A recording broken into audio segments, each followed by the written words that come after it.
Okay, today we are going to talk about the 7-stage fiat currency life cycle, where we are in the US economy right now, what stage, and what's coming next, because it's not a matter of when or if, it is how far in this cycle we are and what you can do about it. So, stage 1 is gold or silver-backed security. So all the way back to the Roman Empire, they had what? The silver denarius, right? The little silver coins that were roughly pure silver or 95% silver, and that's what they would use as their currency. And over time, it slowly diluted, and they dropped the silver content all the way down to 5%, whereas mostly copper or some other worthless metal, and then things collapsed. And so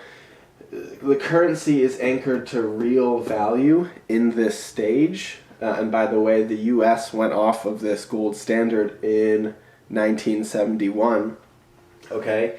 And so before this, trust is high because you can exchange your US dollars for physical gold, which has a tangible and real value. And the government spending in this stage, in stage 1, is limited by gold supply because they need to be able to back their oath of saying, hey, you can exchange, I believe it was $35 per gold ounce, somewhere near the beginning of this, and now it's, if you follow financial markets, gold is over $4,000 an ounce. 100% run up, okay? Or 100x run up. And so that's stage 1, gold-backed or silver-backed security. Mostly gold because it does not tarnish. Silver tarnishes over time. And so stage 2 is the government spending rises.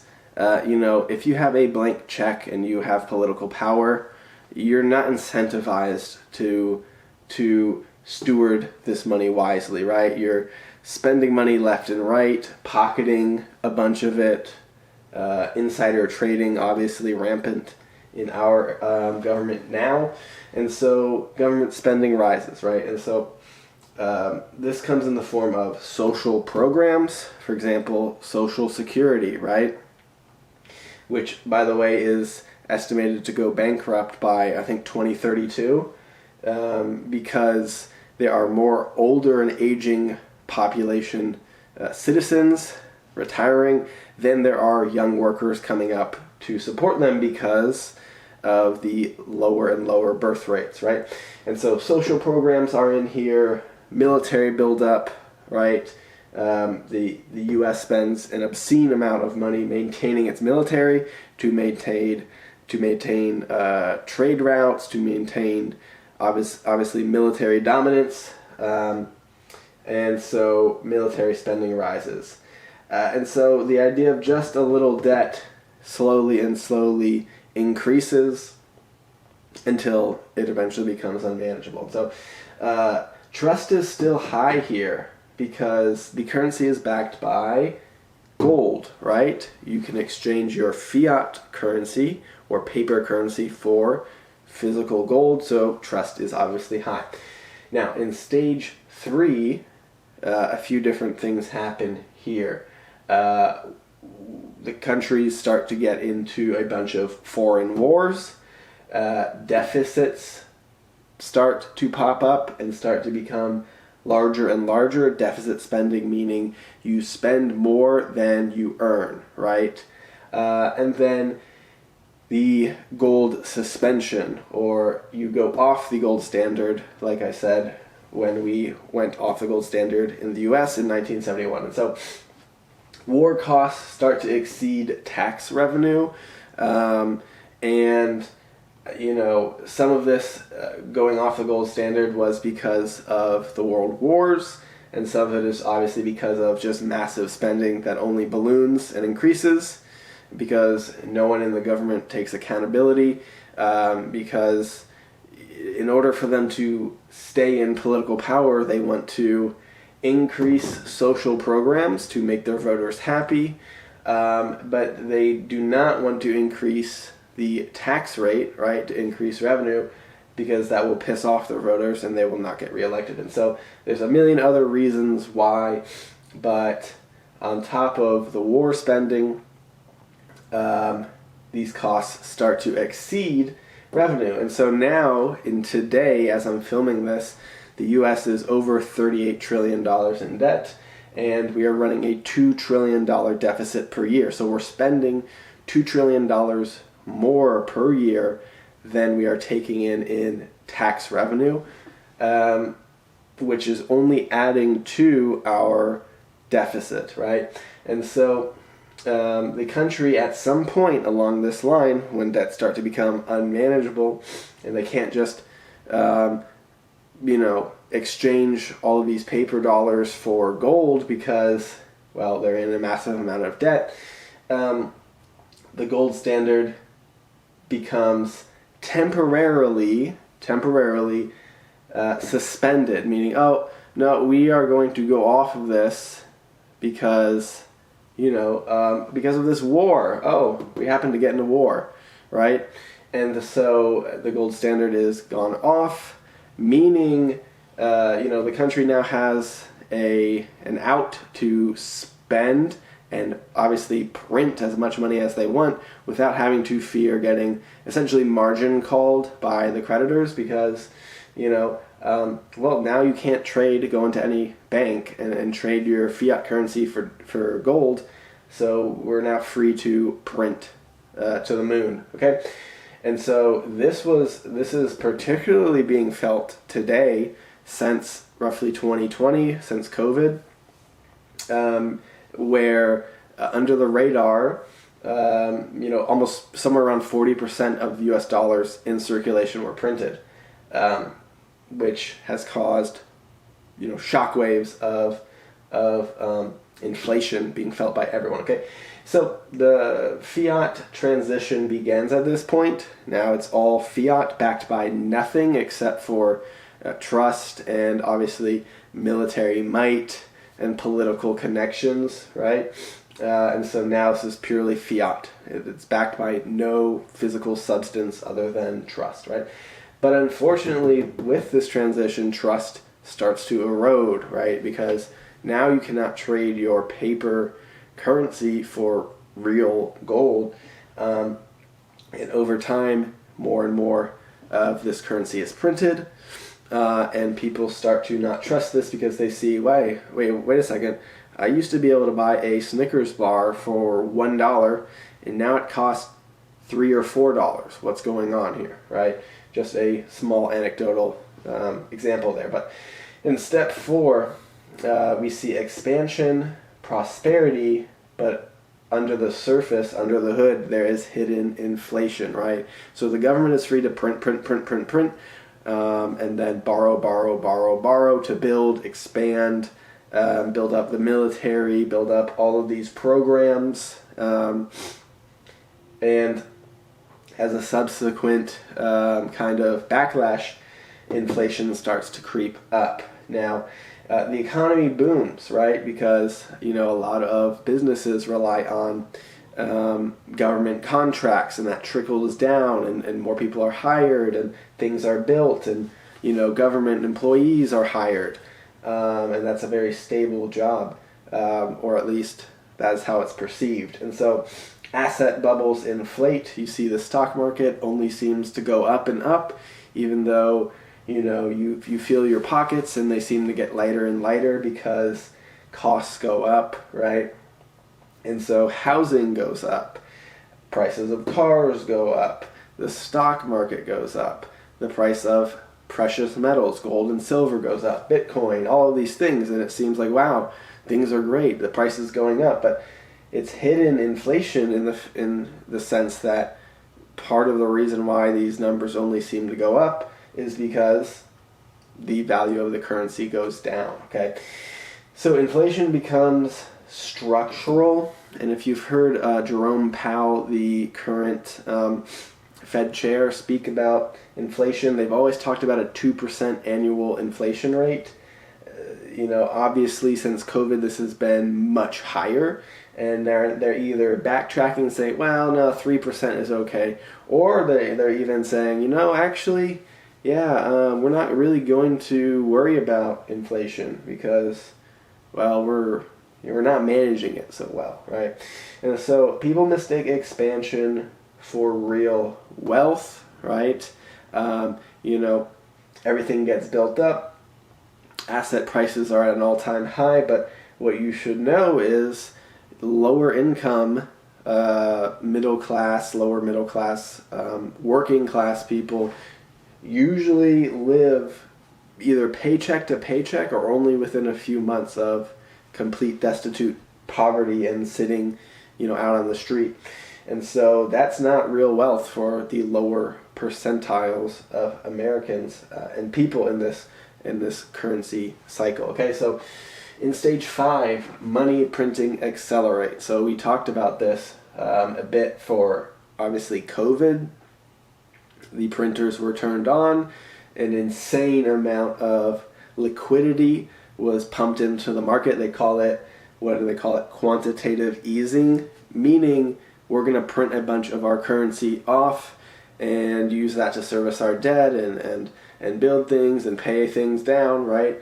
When really it's just diluting in the value of the currency and inflating the cost of everything, okay? So debt grows faster than GDP. So when debt is higher than the gross domestic product, this starts to be a warning sign. Right now, we're, I think, around 125% debt to GDP. So we are 38 trillion in debt as a country, and that's 125% of the total gross domestic product or output, right, of the economy. And that starts to be a worrying fact where if you steal 100% of the transactional value of everyone's labor, for over a year, you still won't be able to pay down the national debt. Obviously, everyone would starve and die if this was the case, but that's kind of the the balancing act there that starts to flash red right about now, actually. And so the government prints to cover deficits, right? So if you look at the budget, essentially the profit and loss statement of the government, if you think of them as a business, debt levels are now 25% of the total income of the United States. And so that's actually higher than military spending. So if we look back here, when spending ramps up, they start building up the military. Unfortunately, we see that, now we spend more just servicing the debt, paying down interest than even our military. So at what point does this become unsustainable? When it's 30%, 40%, 50% of the income going just to paying interest? What happens when it's 100%? Obviously, everything falls apart and collapses because then you have no money for anything else, okay? So, purchasing power erodes slowly. Now, everyone has felt the impacts of inflation recently because of how much money was printed when things accelerated during COVID, and they just printed 40-some% of the total value of the dollar and just brought it into existence, right? And that trickles down to everyone. And so purchasing power will erode slowly. Things start to increase in price, and this compounds, right? If things are going up in price, let's say 1% every month for 10 months, that's not a 10% increase. Every single month it compounds on the last month, and things go up exponentially over time. This becomes very worrying when you think about how the median income for working age men in the United States is roughly, I think, $56 or around $60,000 per year. These wages have not gone up with inflation. Okay, women are slightly behind. I think they're around $54,000 per year on the median income, And this is not raising at the rate of COVID levels where everything has spiked 20, 30, 40, 50% in the last 5 years. Your income and median incomes have not increased that much. So this becomes a huge societal stress factor when people have to move back home, you have to live with multiple families, you have to sell your car, you have to, erode your value of your lifestyle, right? The opposite of lifestyle creep, you realize, wow, I can't pay for all this stuff now, or I'm going to be drowning in debt. Okay? So, with this money printing acceleration, this is where people start to really freak out. This is the idea of, you can put a frog in a pot of water and he won't jump out if you slowly bring it to a boil. They don't even notice. And this is the stage we're at. We're slowly coming to a boil. And for a lot of lower income people, this boiling is already going on. Okay? So also foreign creditors start to lose confidence. So Japan is one of the largest investors in U.S. equities. They have started to divert their investments to other forms of safe haven assets. If you've looked at central banks recently, they're buying more and more physical gold and silver at alarming rates, which usually signals a loss of trust and a return to safe haven assets, which means things are accelerating and heating up and coming towards the end of this 7-stage cycle. Okay, so stage 6 is loss of trust, right? It doesn't usually happen overnight and it's like, nope, no more, right? Because the U.S. still has the reserve currency status of the world. Most countries trade in U.S. dollars and it is accepted throughout most of the world. But over time, this trust erodes and people start looking other places, other currencies, other form of investments and other nations to do business with. So people realize inflation is not temporary, right? During COVID and even before, when there are quantitative easing cycles, the Fed says, "Oh, this is a transitory phase. This inflation stuff is only a slight transition." When in reality, we know with compounding inflation, things don't go back the way they were before because you can't just unprint money, right? Unless you decide to burn it. And so that doesn't happen, and so we have inflation being realized by more and more people that it is not temporary. So savings lose value.